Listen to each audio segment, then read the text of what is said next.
Democrats and Republicans are vying for the crucial black vote, but is either party getting it right? The projected number of black voters in the U.S. is expected to reach more than 34 million by November of 2024, according to the Pew Research Center. But a recent poll shows that only 38% of young black voters say they are motivated to vote this year. That poll, conducted by the group In Our Own Voice, National Black Women's Reproductive Justice Agenda, also shows 25% of young black voters have thought about withholding their vote as a form of protest. I spoke to young black voters on the importance of making their voices heard before they head to the polls. Here's what they had to say. The black vote, it represents everything. I think we want so many changes to come, and in order for that to happen, we need to have our voices out there. We need to be advocating for ourselves and for our community.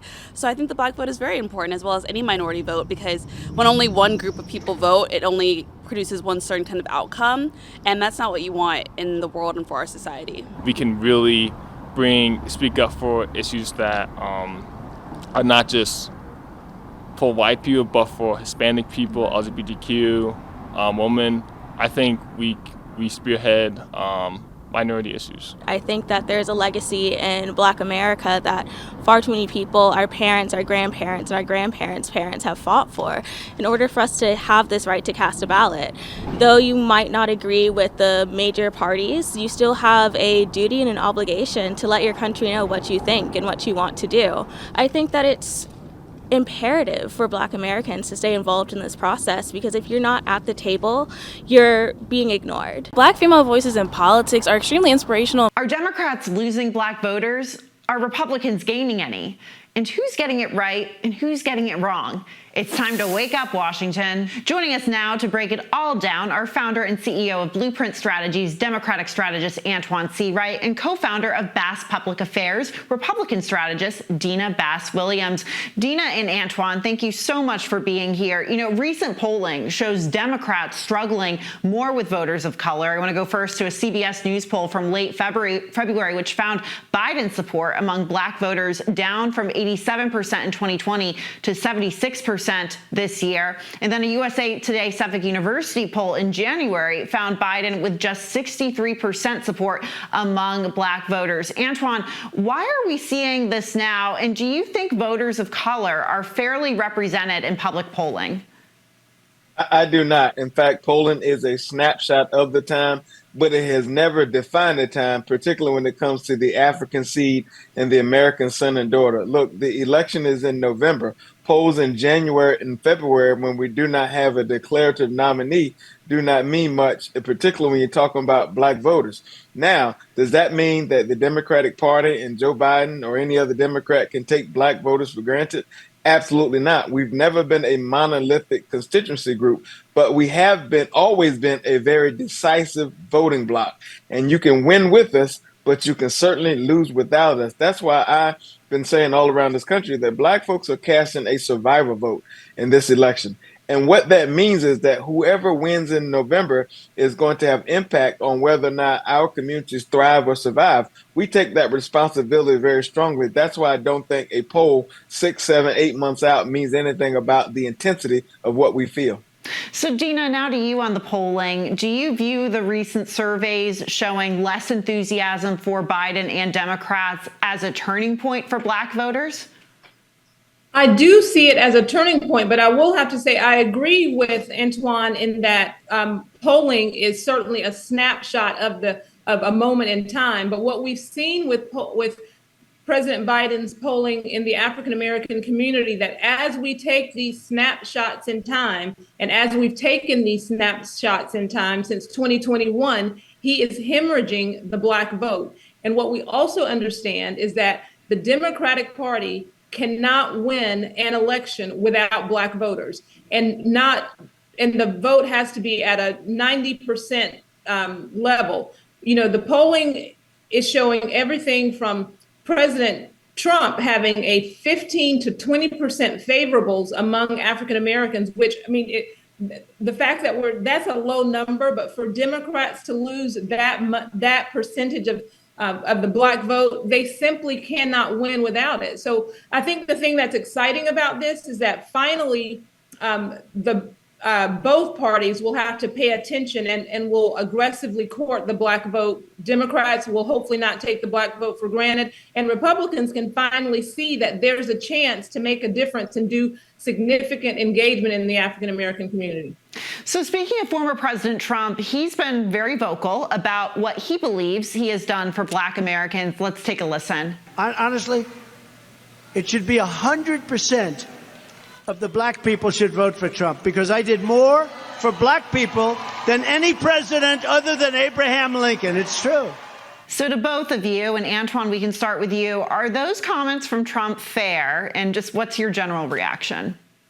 Not just no, but hell no. Look, just because the former president says it does not mean it's true. In fact, when you think about what he did and some of the things he said regarding black folks, whether it's calling African countries SO countries, whether it's calling a black female who worked with him a dog looking into a camera, whether it's saying arrest or fire the SOBs when it comes to black NFL players, kneeling in response to police brutality and violence. Look, Donald Trump does not have a stool to stand on. And make no mistake, black folks, no matter how tuned in they are or not so tuned in they may not be, they're never going to cast their vote for a racist, bigotrous, someone who spews hate, someone who pledges their allegiance to white nationalism, Christian white nationalism, and all the things Donald Trump stands for and who he stood with. Now, the caveat to that, or the key to that, is black folks staying home in this upcoming election is just the same as pledging their allegiance to former President Trump and Trumpism. And that's why we have to do everything we can as Democrats to motivate and educate folks on what's at stake in this next election. Deana, what's your reaction? Well, my reaction to that is, first of all, I think that it is important for us to recognize that Democrats have used that playbook for, I've been doing this for 40 years. I worked in my first campaign when I was 11 years old. We elected the first black woman to the city council in Columbus, Georgia. She happened to be a Republican. And 40 years ago, Democrats were calling blacks like me sellout, and they were calling Republicans, white Republicans, racist. So now there's a love affair with the old Republican guard, and there's a hate affair with President Trump. When we look at racist rhetoric, Joe Biden said that he didn't want his children to go to schools with black kids because it would be a racial jungle.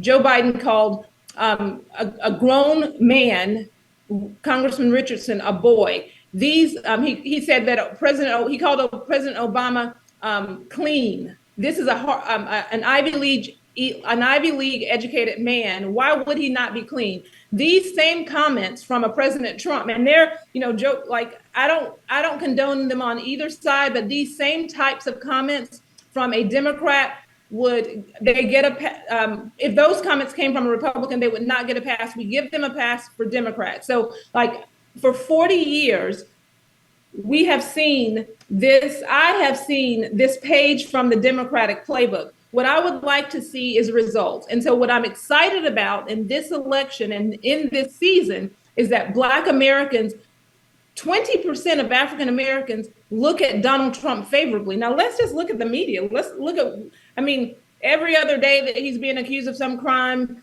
he does have a way of not being the most politic person in the way he speaks. But even with that, 20% of African Americans view him favorably because of the result.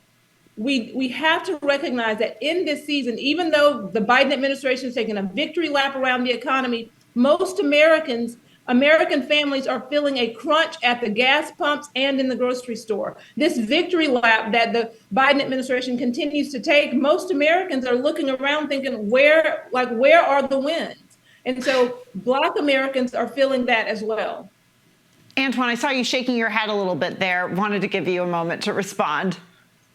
Well, there's a lot to unpack there, but look, let's just look at what we can see on the surface. We have a Black woman who's vice president of the United States, more black women on our federal courts than all other presidents combined. Black unemployment rate at the lowest it's been on record. More African Americans have health insurance than they ever have in the history of this world. $7 billion to 8 historical Black colleges and universities, including wiping out the debt. We've closed the Black racial wealth gap, the most diverse administration in our nation's history. I mean, I can go on and on about the real-time, real-life accomplishments that this president has done. And I will go on record to say he's been the most consequential president for Black Americans in the history of this country, particularly with the margins he's had in the House and the Senate. Now, has that translated to every single Black American in this country? Absolutely not, because for 200 plus years, we've been neglected. So things do not change in 4 years, but we've made tremendous progress. And it's been Donald Trump and Republicans trying to erode away reproductive freedom. It's been Donald Trump and Republicans trying to take away our rights to vote and our rights to have basic fundamental freedoms that my parents and grandparents fought for. So I think there's a real contrast to be made in this election. Deana, I want to give you a moment to respond. Yeah. This is what I won't do. I'm not going to paint Republicans as saints and Democrats as devils, because I believe that there's enough there is enough bad in both, right? But I'm a Republican, and I'm a Republican for some very specific reasons, because I do not use euphemistic terms like reproductive rights. I call it what it is. It's abortion. It's exterminating a life. And I think that, and for me, as a woman and as a Black woman, when I see most abortion clinics in Black neighborhoods, when I see that we represent a third of the population, yet 33% of the babies aborted, then to me, that's a problem. But I also want to go back to some of the other things that were said. And this is where we as Black Americans and as American voters need to not use selective outrage. For instance, we understand that under President Trump, he made moves to advance support in the HBCU community in ways that had not been done before. We should celebrate him for that. The funding for sickle cell research, we should celebrate him for that. Closing the wealth gap under President Trump, we should celebrate him for that. And and in the same way that I, as a Black American, will celebrate President Biden for taking those wins and advancing them. So we're getting better. We're moving closer, and I support that. But I'm not going to sit and diminish what President Trump did to advance HBCUs. 5 generations of my family attended historically Black colleges and universities, so I support that. So to say that he did nothing and that he destroyed, is he impolitic? Absolutely. Is President Trump, will I invite him to Sunday dinner? Probably not. He's not that guy, right? But to deny the advances that African Americans gained under his administration is to me, that is selective outrage, and I won't do it. Well, I don't call it selective outrage. I just came here to speak the truth about what Joe Biden has done for Black America, and no one can debate But I'm not here to talk about. I'm not here to defend President Trump's lackluster record when it comes to Black Americans, particularly when you think about what he's done to erode back the progress. And look, I don't know where you may have carved your information from, but I travel to Black communities all over this country. I don't see abortion clinics on every corner. What I do note is that when it comes to women making their own healthcare decisions, and those decisions remain between her and her doctor, I do note that it's been Donald Trump's right-wing activist court that rolled back those protections, so much so that a woman born today or a little girl born today will have less rights than her parents and her grandparents about what's said about her body. And truth be told, you can say what you want about how to word it, but when it comes down to it, abortion is healthcare. We show up at clinics all around this country, thanks to the Affordable Care Act, to get the necessary healthcare we need from places like Planned Parenthood and others. And it's been Donald Trump and the Republicans trying to roll back the clocks of progress when it comes to the Affordable Care Act. By the way, Affordable Care Act passed and ushered by former President Obama, the same man who Donald Trump says was not even born as a U.S. citizen in this country. So let's Deana, I just want to move on because we only have a few moments. But if we're going to talk about issues, and Deana, I'll go to you on this first. I mean, what are the top issues that Black voters care about from your perspective? I believe that Black voters are worried about the same thing that all American voters are worried about: the economy. I think that when we look at the southern border, I think that Americans are concerned about immigration. I also think that there's an anxiety about global politics that is affecting Black Americans and all Americans in ways that we have not seen in generations. So I think that when you look at who will be able to tackle those issues, who Americans will trust with those issues, that is how you will determine who's going to be our next president. But I will also say this, we have a third party candidate in Robert F. Kennedy that should give Democrats pause. I know that some people say it's going to take away from Trump voters as well, but when you have someone like Robert F. Kennedy, a former Democrat who is polling at 13, 14, 15%, Joe Biden should be concerned about that, because African Americans are looking at RFK as an attractive alternative. So on that, topic of political parties, third parties, I want to go to you both on this. Antjuan, we can start for you. Do you think both Republicans and Democrats have taken Black voters for granted? I do not, because when I look at my party and I look at the progress we've made, and that's how you measure whether or not someone's taking anything for granted. We've continued to treat Black voters as an investment, not an expense. If you look at our party structure, if you look at the leaders of our party, I think they're very reflective of the American soil as a whole, because the browning of America is happening before our eyes. And if you look at our policy agenda, the things we advocated for, and quite frankly, the things that Republicans have fought against and trying to take away, I'll put Democrats on the winning column any day of the week. Is there work to be done? Absolutely. The biggest room in any house is the room for improvement.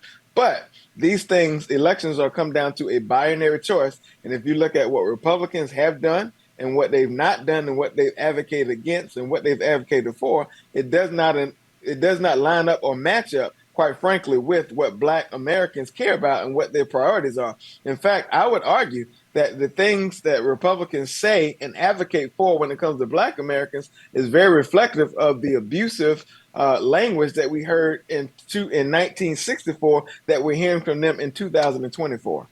Deana, do you think they've been taken for granted, Black voters? I do believe that the Democratic Party has long taken the Black vote for granted. And I think that evidence of that is that a man as controversial as Donald J. Trump is polling at a 20% favorable in the Black community. I think that Democrats have taken the Black vote for granted. And I think evidence of that is the fact that a candidate like RFK is polling at 13%. And so the results are will come in November. But for me, I will not pretend that there is not room. Unlike Antjuan, I'm not going to roll off all this have taken Blacks for granted, right? Because if you ask most Black Americans, they will say the reason people are sounding off on Joe Biden is because they're tired of Democrats trotting out the importance of Black votes every 4 years, but doing nothing of significance for Black Americans. So yes, Democrats have taken Black votes for granted. And I think finally Republicans will see that there is an advantage to aggressively pursuing the Black vote. Antjuan, I want to get your take on, the fact that many Black church leaders have spoken out against President Biden's Israel policy, along with many young Black voters, particularly from Generation Z. Do you see this sentiment being echoed across the Black community? I think there's some who feel very strongly about this issue. And look, I don't think the president disagrees that when you see children dying, when you see babies hungry, that there should not be something done about it. It does not mean that he's not doing anything to fix the problem. It just may not be happening in the light or at the speed that others want it to. At the end of the day, I'll say to young voters, the not so young, the Black, and the not in any other race or demographic or any other constituency, look, the differences you think you may appear to have with President Biden and Vice President Harris do not compare in any way, shape, or form to the differences we have with the other side. When it comes to diversity and inclusion, this president at least will hear you and respect your difference of opinion, because we are a diverse party and we respect diversity of thought. When it comes to the other side, we already know what former President Trump has said to protesters who may not agree with them. He encourages violence. And so I think there's a big difference. I have not heard one Republican position when it comes to Gaza and how to deal with that, other than we do not need to send funding to these places and they're holding up legislation to do for. So I think, again, a binary choice, Trump and Trumpism Biden and Harris is what the American people will ultimately have to decide upon. So we only have a few minutes left. I want to get both of your takes on this. Deana, from a Republican perspective, what does President Trump need to do to win over the black vote?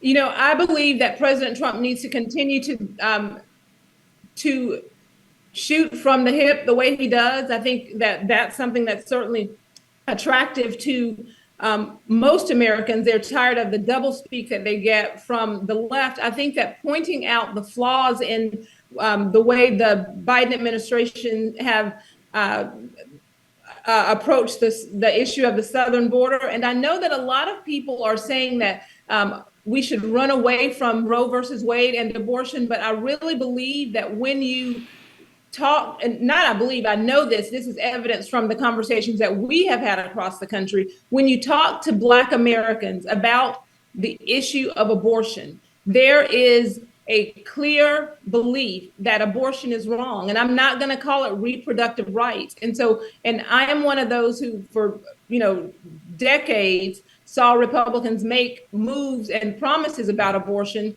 but do nothing. And President Trump has done something by appointing justices who will overturn Roe v. Wade. And I think when you have real conversations about when life begins, I actually believe that Republicans have a bigger voice and more support on that issue if they are not cowards and if they don't run away from it. I am not going to let the left win on determining when life is. To me, this is an issue that we dealt with literally my entire life. And so I believe that Republicans can win on that issue. But again, it's always the economy stupid, right? And so Joe Biden can take the victory lap about the economy that he wants to, but as long as families are pinched in the grocery store and pinched at the gas station, this victory lap is going to be the laughing lap that it is. Antjuan, look, I welcome your thoughts on when it comes to reproductive freedom, that you all are pro not giving a woman a right to make her own healthcare decisions. In fact, I would not be surprised if your comments end up in an ad. And if you think that is a winning message, you obviously have not been paying attention to what has happened since the United States Supreme Court has rolled back you know what has happened since I'll let you finish. I'll let you finish. Can I finish my thought? Yes. I'll let you finish. Can I finish my thought? I welcome your version of the truth because what we've seen around the country, like in deep red Alabama, a Democratic candidate who lost before, ran on reproductive freedom and won the race earlier this week by 7 points. We've seen this narrative all around the country, even in deep red Republican states. So we welcome your national abortion ban rhetoric. We welcome all the things you have to say about reproductive freedom. In fact, that is going to push more independent thinkers and more former Republicans towards Joe Biden and Kamala Harris because a woman deserves the right to make her own healthcare decisions. So, Antjuan, really quickly, what does President Biden need to do to make sure he turns out the black vote or wins the black vote? Well, one, he has to remind folks of where we've been. He has to remind them what he's done. He's got to paint a vision for the future. We have to give some real muscle memory to who Donald Trump is, who the Republicans are, and what Trumpism will mean, including Project 2025, if they were to have their chance at power. But we also have to tell people what we're for. And I think middle-class Joe Biden continues to be a middle-class American who fights for those values, shared values and issues, continues to punch above his weight, and continues to deliver the promises he's made to the American people, in particular for Black Americans, whether it's HBCUs, student loans, infrastructure, healthcare, the economy, promises made, promises kept. I think he just has to amplify that message with non-traditional voices who may not be in the political elected space. Deana Bass Williams and Antjuan Seawright, thank you so much for a very lively discussion. It's great to get Republicans and Democrats on to have these conversations. Thank you both. Thank you. Thank you. The Hill and Howard University recently teamed up for a Black Women in Politics event featuring former Georgia gubernatorial candidate Stacey Abrams and Missouri Representative Cori Bush, who were joined by several other political advocates. Take a look. We have a lot of Black women who are defining politics, who are creating movements within politics, who are adjacent to politics, but do we have a lot of Black women who actually have decision-making power within politics? The answer is no. So our issue should not be the fact that people cling to identity. It's the fact that we allow identity to distinguish your access to power. And there is no one better to remove the barriers than the person who ran into it. I needed to be at these tables because the leaders who were making the choices and decisions hadn't been exposed to the things that I had been exposed to. I've been unhoused. I lived in the car with my 2 children. I've worked as a low-wage worker. And I think about where I was and what I needed and how people crafting legislation thought that they were doing such a good job. But because they had never been through those struggles, they didn't know what they were stepping over. I grew up in a community. I was passionate about that community. I saw what happened to my community when certain people got into power. And I said, if not me, then who? There should be strong intentionality placed on having substantive leaders at the table. It's not just about who's holding the office. It's who's the chief of staff, who's making the phone calls, who's writing the press releases. Because the way we tell our stories often determine how our stories are heard. There's a way in which Black women participate, make significant and huge contributions to our communities, who see themselves as leaders. Something is your thing. So letting people know that something is your thing and you can bring that to this movement. We've got to have a both and approach, both state and local and federal. But when we decide to focus on one to the exclusion of the other, the people who are fighting against our advancement are going to take the power of that other space and use it against us. You owe it to yourself and you deserve to have that representation in every room, at every table, on every side. Because like I said in the beginning, if you're not at the table, you are on the menu. The moderator of that event is the Hill's race and politics reporter and host of the Switch Up podcast, Cheyanne Daniels. She joins us now. Cheyanne, thank you so much for being here with us. And what a great event, particularly on Women's History Month. I was there in person and it was just a fantastic lineup of speakers. Wanted to get your biggest takeaway from the event.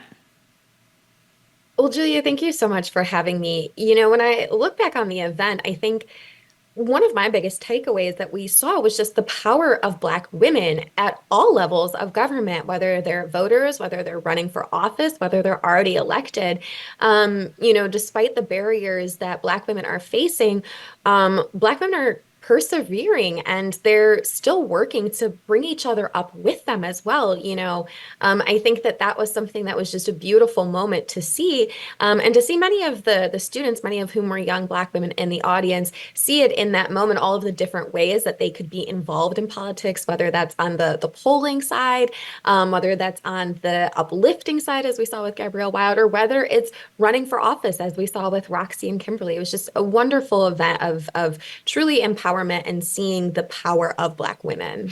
You had such a great group of both Republican and Democratic Black women. You know, what was a common theme you noticed in all of your conversations with those in attendance?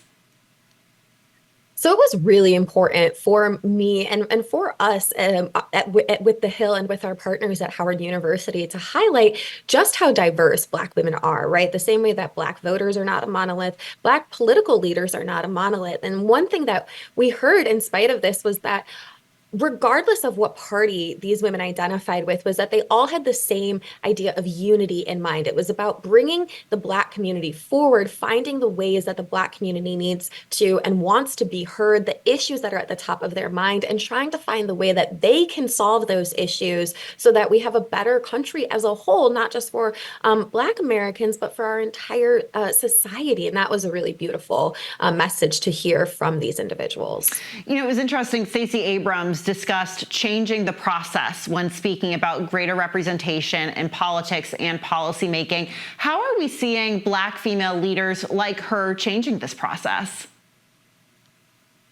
One thing about Stacey Abrams that is clear is that she is a huge proponent for voting rights. She wholeheartedly believes in ensuring that we all have the right to vote. And so for her, when we think about a lot of the work that she's doing when it comes to changing that process, she fully believes in telling those that you have to get to the ballot box to elect the leaders that you want to see, whether that's yourself, your friend, your neighbor, or whomever else, to be able to see the change in the policies. Because if we can't change the policy, Stacey Abrams says, is that we're not able to change change that process. So changing the policy has to start with getting to the ballot box and being able to preserve voting rights for everyone. Cheyanne, I spoke with some of the young women that attended your event about the importance of Black women in politics. Let's hear what inspires them. Black female voices in politics are extremely inspirational and motivational just because their perspective is just so keen on the issues and really their experiences. I think that it's very important that we are on the front lines, and even if we look at having Kamala Harris as our vice president, having someone there to know our experiences and represent us. The importance of using our voice to create policy is exponential, right? We need to be represented in order to get policy that accurately makes positive change in our communities. So Cheyanne, do you hear those same sentiments echoed from women in the Black community overall? Absolutely. I think one of the big things that we often hear about when talking with Black voters in general, but especially with Black women, is that representation does matter. And we heard this come up time and time again at the discussion that we had last week, which was that we can't see changes happening if we don't have people in office who have been through some of the same experiences that we have been, who have faced the same barriers that we have faced, who can relate to us to say, I know what you're going through because I went through that, or I saw my mother or my best friend go through that. So I know from personal experience what is needed. And so it's I think what those students were saying is something that is echoed widely around Black communities across the nation. So Maryland Councilwoman Roxy Ndebumadu talked about the importance of being community-minded. What does this mean for Black women? One thing that Roxy said that I think really struck me, and many of the students in the audience, is that to be community-minded means you have to have a sense of unity. You have to be able to go into these communities, see yourself, but more than that, you have to be able to say, where don't I see myself? Which is what led to Roxy seeking her own campaign and eventually her own election, where she is now a council member, because she said that she looked at her community, she didn't see herself represented. And that meant that she didn't see any changes that were happening that were impacting her specifically, her community specifically. So being able to take a moment and say, it's not about a party, it's about what do we need? And, that's something that we hear consistently, whether that's from analysts like Adrian Shropshire, who was present, who's the executive director of Black PAC, to leaders like Gabrielle Wyatt, who's the founder of the Highland Project, which focuses on promoting and empowering Black women, is that we just want to be able to see ourselves represented so that we know at the very least there is a voice that represents us sitting at that table. We might not always agree with what they're saying, but we know that our experiences are getting into that room, which means that somehow they are reaching the policymakers, and it's even better if you are one of those policymakers. Absolutely. And, speaking about, some of those figures, Stacey Abrams, once again, she was a former state lawmaker. She spoke about the importance of Black women being encouraged not only to run for office at the federal level, but also at the state level. Talk about why she put such an emphasis on running for office at not only the state level, but also the local level. We had an interesting moment talking with Stacey Abrams. I had mentioned about the strides that we had seen Black women make, and I had named names such as Vice President Kamala Harris, Supreme Court Justice Ketanji Brown Jackson, our press secretary of the White House, Karine Jean-Pierre, and Senator LaFonza Butler, who's currently the only Black female senator serving right now. And it was very interesting because Stacey pointed out that those are all wonderful positions, but there's something very disappointing, something very disheartening that we're able to name those names, that we're able to sit there and tick off on our fingers these 4 or 5 individuals who have made this history. Meanwhile, we can't even name one Black female governor because our nation has never had one. And so for Stacey, part of what she was saying is that the federal level is really important. It's really amazing when we're able to point to these historical moments, these figures that are making history and breaking glass ceilings. But if we don't have the representation at our state and local levels, then it's hard to get up to that federal level, is what Stacey was saying. And so that's why she said that she spent so much of her time and continues to spend so much of her time not only advocating for state and local representation, but being involved herself personally, right? Not saying that we'll see Stacey Abrams run again for governor of Georgia, but what she is invested in is making sure that the places where we currently live have somebody there who is familiar with that community, who is familiar with the people who live in that community, and then can take those issues that are important to that community from the state level to the federal level. I've talked to so many sources, particularly on the Democratic side, who have said President Biden would not have won Georgia if it wasn't for Stacey Abrams in her effort there to turn out the black vote and really engage, from the grassroots level. So that absolutely really seems to ring true. Cheyanne, congratulations on the event once again, and thank you so much for being here with us. Thank you, Julia.